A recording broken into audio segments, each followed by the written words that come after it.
普京下令停火36小时，泽连斯基直接回绝，谁也别想好过。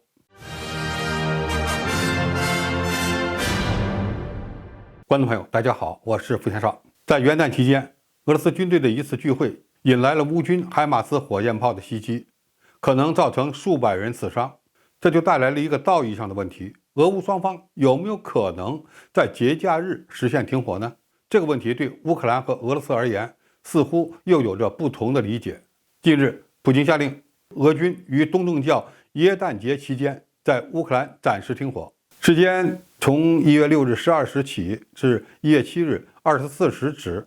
要注意，东正教的耶诞节是俄罗斯与乌克兰都要庆祝的节日。这是俄罗斯自去年2月发动攻势以来，第一次在乌克兰战场上引进全面停火的概念。可以看出，这是普京有意释放的一个善意的信号。那么，普京的这个善意得到的是什么呢？泽连斯基果断拒绝，称俄罗斯计划利用停火来推进其在乌克兰的军事目标，阻止乌克兰军队在顿巴斯的推进，并向前线运送更多的弹药和装备。乌克兰总统府顾问波多利亚科夫更是指责普京此举为伪善。美国总统拜登也说，普京只是在替他的战争行动寻找喘息空间。德国外交部长认为，如果普京真的渴望和平，就会撤军回国。乌克兰方面称，俄罗斯必须离开占领的土地，唯有到那个时候才会有暂时休兵。别把你的伪善讲出来。俄国试图寻找方法降低战斗及其后勤中心被攻击的强度，这完全是宣传动作，没别的。那么我们应该如何看待普京的这个提议呢？首先，这是俄罗斯非常聪明的打舆论战的技巧。乌克兰战场通过谈判恢复和平的可能性暂时不存在，而利用宗教节日停火，不但可以释放善意，而且还能给未来战场无协议停战开创先例。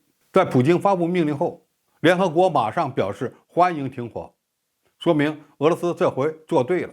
其次，普京之举主要也是给国内民众看的，这不但能够回应俄罗斯大牧首的建议，对于凝聚俄罗斯人心还很重要。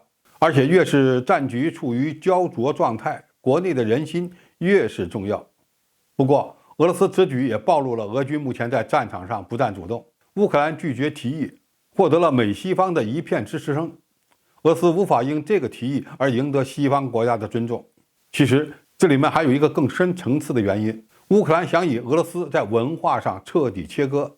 俄罗斯和乌克兰同属东斯拉夫人，而倾向于莫斯科的乌克兰东正教会一直以来是从精神层面渗透和控制乌克兰的重要工具之一。